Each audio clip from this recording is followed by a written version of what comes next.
오늘 신명기 21장 읽었는데 21장, 22장, 23장 이렇게 세 장은 일반적인 규례, 성결 규례라고 이렇게 표현을 하는데 그리고 24장부터는 이제 공동체에 대한 규례들에 대해서 이렇게 나눠서 이렇게 구분을 합니다. 어제 전쟁에 대한 얘기 나왔잖아요. 근데 전쟁 말고 오늘부터는 일반적인 규례인데 오늘 말씀을 읽으시면서 혹시 특별한 단어를 보셨냐고 하면은 아마 무슨 뭐가 특별한 단어지 막 이렇게 생각을 하실 거예요. 그런데 영어 성경으로 보면은 특별한 단어가 계속 반복되는 단어가 있어요. 그게 뭐냐면 if라는 단어예요. if. 영어 시간에 배우신 분은 알겠지만 만일이라는 가정이잖아요. 근데 오늘 개역개정 우리가 번역한 한글에는 만일이라는 말이 없잖아요. 근데 영어 성경에는 그 if라는 단어가 많이 보여요. 근데 우리는 뭐뭐 하거든으로 이렇게 끝났죠. 네, 그 얘기가 무슨 얘기겠어요? 실제 일어났다는 얘기예요? 일어나지 않았다는 얘기예요? 일어났지 않았죠. 그런데 일어나게 되거든. 혹 그것이 일어나면 이런 이야기지 않습니까? 그러면 이 이야기를 듣고 한번 생각을 해보자는 거예요. 일이 터져서 정말 그렇게 처리하는 것이 중요하겠습니까? 아니면 그러한 일이 일어나지 않는 게 중요하겠어요? 당연하죠. 일어나지 않는 게 중요할 거예요. 제 생각은 그래요. 일어나서 이렇게 처리하는 것보다 아예 안 일어나는 게 좋지 않아요? 오늘 내용을 보세요. 하나님이 보시기에 결코 좋은 내용이 아니에요. 누군가를 죽인 미해글 사건이에요. 살해는 일어났는데 누군지를 모르는 거예요. 사람이 죽었는데. 그리고 이방 여자와 결혼하는 일이죠. 그래서 그 이방 여자와 결혼하는 문제들 보면은 부모 통곡하는 얘기도 나오잖아요. 그리고 2명의 아내를 두는 일이에요. 또 패역한 아들 어떻게 해야 되는지. 그리고 죽을 죄를 범한 자를 죽이는 거, 나무에 다는 거, 이런 일이 일어나는 게 좋겠냐는 거예요. 당연히 없어야죠. 먼저 말씀에 들어가기 전에요, 이게 축복하고 싶어요. 우리들의 삶 가운데에는요, 오늘 말씀에서 말하는 것뿐만이 아니라 당연히 일어나면 안 되죠. 하나님이 기뻐하시지 않는 다른 일들이 일어나지 않는 은혜가 있게 되길 축복합니다. 네, 그것을 위해 우리가 먼저 기도해야 될 것 같더라고요. 그래서 가끔 기도하면서 이런 내용의 기도도 하잖아요. 악하고 험한 일, 부당한 일, 억울한 일 당하지 않도록 하나님 도와주시고 보호해 주세요 라고 기도하잖아요. 오늘 정말 그러한 축복을요, 여러분들에게 해드리고 싶어요. 악하고 험한 일, 부당한 일, 위험한 일, 네? 말도 안 되는 일이 우리의 삶 가운데 다가오지도 말고 또 왔다가도 10길로 도망가는 그런 귀한 은혜가 있게 되길 축복합니다. 예, 저 오늘 말씀을 보면서 먼저 그 생각이 들더라고요. 그러면 다시 말씀으로 들어가서 불완전한 사람이기 때문에 또 제 가운데 태어난 사람이기 때문에 이러한 일들이 일어났을 때 하나님이 어떻게 해야 되는지 그것들을 통해서 우리도 적용해 보면 좋은데 9절 말씀에 보면 이렇게 기록되어 있어요. 너는 이와 같이 여호와께서 보시기에 정직한 일을 행하여 무죄한 자의 피 흘린 죄를 너희 중에서 제할지니라. 이런 말씀이 있어요. 그러니까 살인이 일어났는데 누군가 죽었는데 누가 죽였는지 모르는 일이지 않습니까? 근데 이 말씀에 보면 하나님 보시기에 정직한 일을 행하여 라고 이렇게 표현되어 있지만 그 언어의 다른 의미를 보면 기뻐하다라는 뜻도 있다는 거예요. 그러니까 문맥을 보면요, 정직한 일보다는 기뻐하는 일이 더 매끄럽다는 거예요. 그리고 이 말씀의 내용은요, 누군가에 의해서 죽임을 당한 사람의 그 억울함을 해결하는 의도보다는, 왜 누군지 모른단 말이에요. 지금 모르기 때문에 그 일을 저지른 일에 대한 대속의 방법이란 말이에요. 그래서 송아지가 그 죄를 대신해서 죽지 않습니까? 물론 그 사이나 그 후에 그 죄인이 밝혀진다면 동일한 죄를 치러야 됐지만 중요한 얘기는 뭐냐면 죄의 문제를 다뤘다는 거예요. 죄, 누군지는 모르겠지만 그게 죄로 인해서 온 거지 않습니까? 어제 말씀에서도 이스라엘 백성이 가나안 족속과의 싸움에서 멸절시켜야 했던 이유도 그 죄의 문제거든요. 하나님과의 관계를 떨어뜨려 놓았던 문제였기 때문에 그렇게 가나안 족속도 멸절시킨 거고 오늘도 죄의 문제를 다루고 있다는 거예요. 하나님은요, 이 죄의 부분은 아주 치열하게도 말씀하시고 또 우리가 싸워야 할 근본적인 문제라는 것을 계속해서 말씀하고 있다는 거예요. 그런 얘기 많이 들어보지 않았습니까? 또 저도 몇 번 얘기했던 것 같아요. 어느 종교도요, 우리의 문제, 특별히 죄의 문제를 다루는 종교는 없단 말이에요. 죄를 어떻게 해결해야 되는지, 그 죄 때문에 이런 고통이 왔다. 그래서 이 죄의 문제를 해결할 수 있는 방법이 누군가의 피를 대신해서 드려야 된다. 우리로 따진다면 예수님의 피죠. 이런 종교가 없단 말이에요. 그 어떤 것보다도요, 죄의 문제에 있어서만큼은 우리가요, 깨어 있어야 될 줄 믿습니다. 정말 그런 것 같아요. 우리가 이 영적으로 어두워져서 이 죄인데도 죄인 줄 모르고 살아간다면 오늘 말씀과는 좀 다를 수도 있겠지만 하나님과 단절된 삶을 살 수밖에 없다는 거죠. 떨어진 삶을 살 수밖에 없다는 거예요.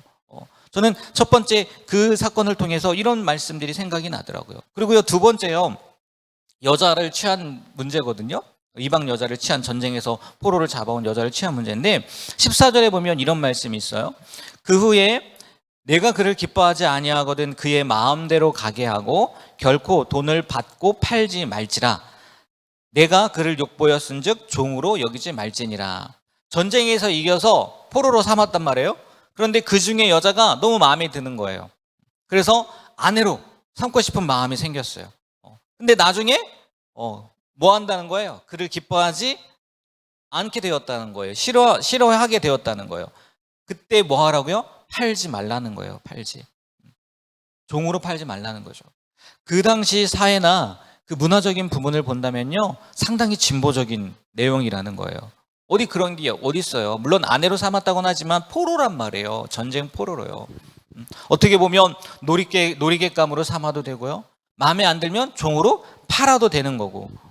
그 당시의 시대나 문화적 상황을 본다면 전혀 이상할 것이 없는데 하나님은요, 제가 읽어드렸지만 14절 말씀에요, 결코라고 표현해 놨단 말이에요. 다시 한번 보십시오. 14절 말씀 보면은 그 후에 내가 그를 기뻐하지 아니하고는 그의 마음대로 가게 하고 뭐라고요? 결코요, 결코.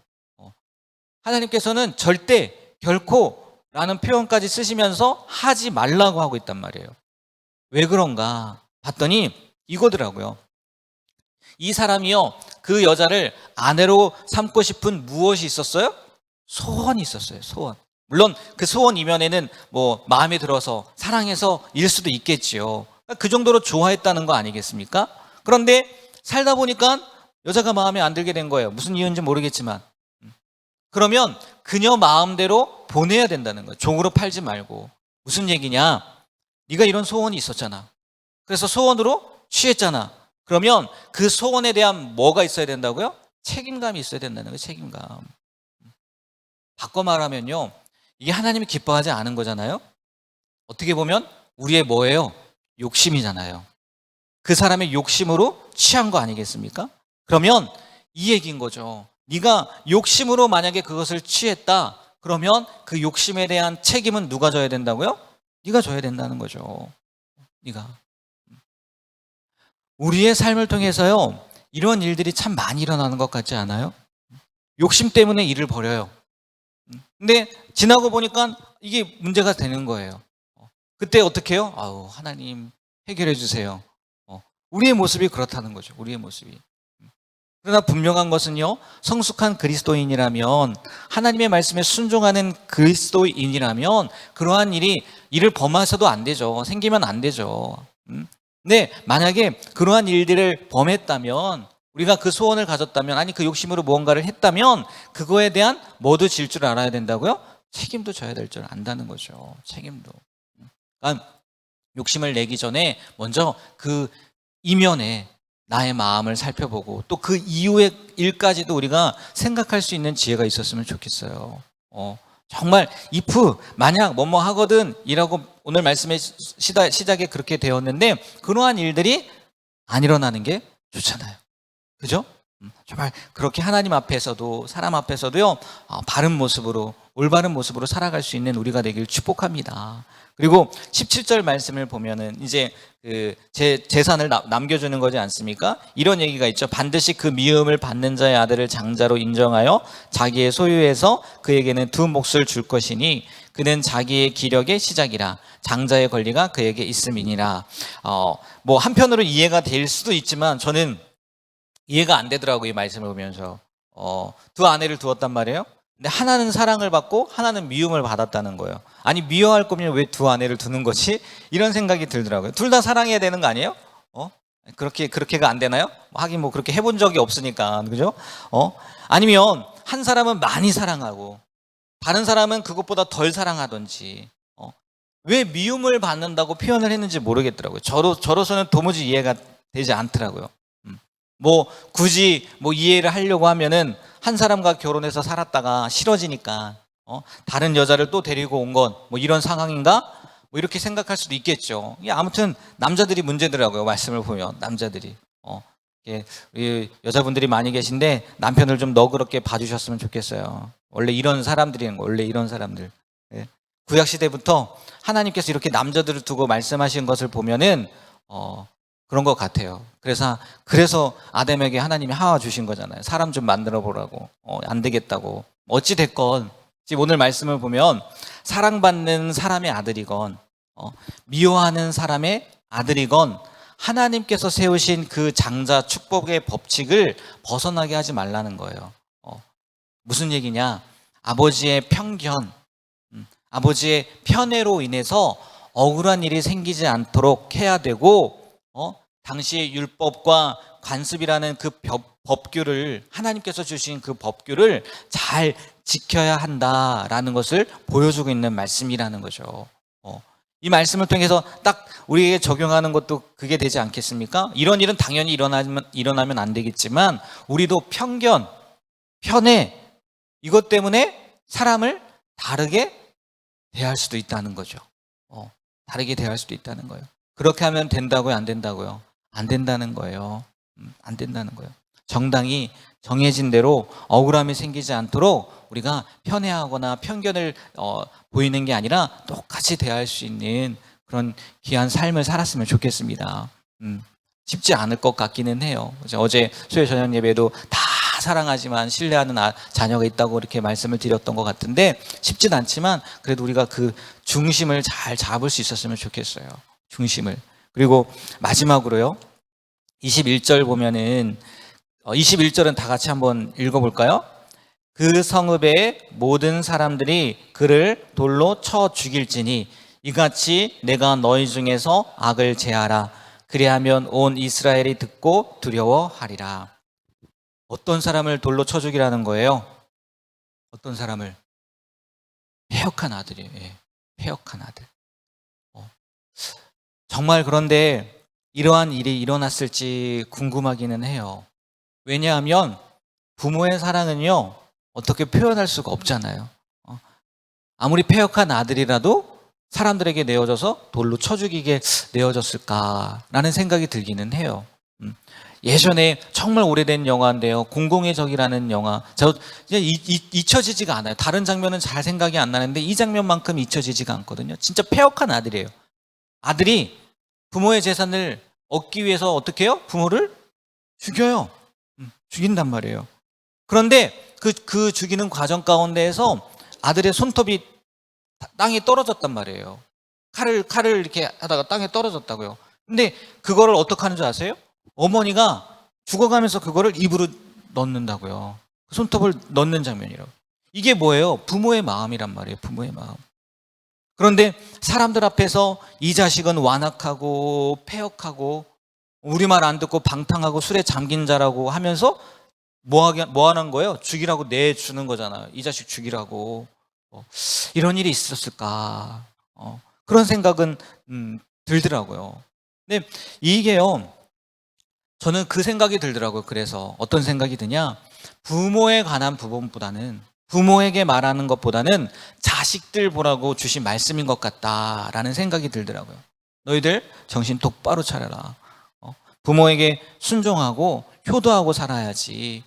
이렇게 살면 너희들 안 돼. 그러니까 부모에게 말하는 게 아니라 자식에게 말씀하시고 있는 것 같더라고요.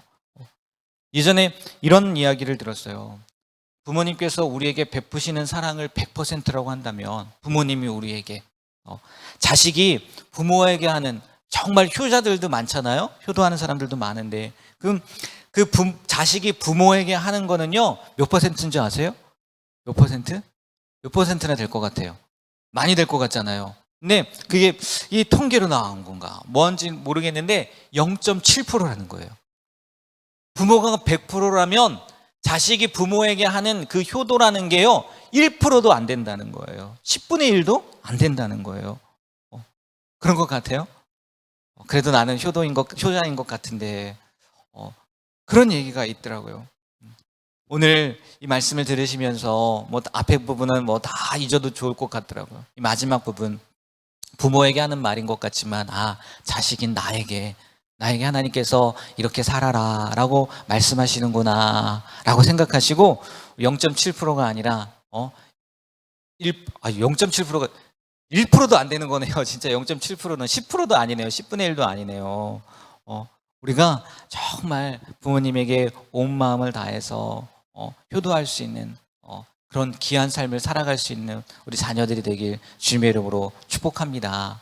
이미 부모님이 다 돌아가시고 뭐 계시지 않을 수도 있겠지만 그러한 분들은 오늘 말씀을 통해서 다시 한번 그냥 자녀들을 내가 어떻게 키워야 되겠다라는 마음 가지고 이렇게 살아가셨으면 좋겠어요. 네, 기도하도록 하겠습니다. 하나님, 오늘 일반적인 규례를 통해서 하나님께서 정말 우리가 어떠한 모습으로 살아가야 되는지, 특별히 죄의 문제, 또 우리가 어떤 마음으로 사람들을 만나고, 특별히 편애나 편견이 아니라 똑같은 마음으로 대해야 되고, 그리고 우리의 마음의 소원에 대한 책임에 대한 것, 그리고 부모님에 대한 말씀도 듣고 또 느꼈습니다. 우리가 그 말씀 가운데 들려지는 대로 우리의 마음에 하나님께서 주신 그 감동대로 오늘 하루뿐만이 아니라 매 순간 살아갈 수 있는 우리가 되게 해주셔서 정말 하나님이 기뻐하시는 삶을 살아가는 우리가 되게 하여 주시옵소서. 오늘도 귀한 하루 살아갑니다. 하나님이 정말 동행하시고 또 하나님이 보신다는 것을 기억하며 우리의 말과 행동 또 생각도 늘 하나님 앞에 부끄럼 없는 그런 귀한 하루가 될 수 있도록 도와주시옵소서. 예수님의 이름으로 기도합니다. 아멘.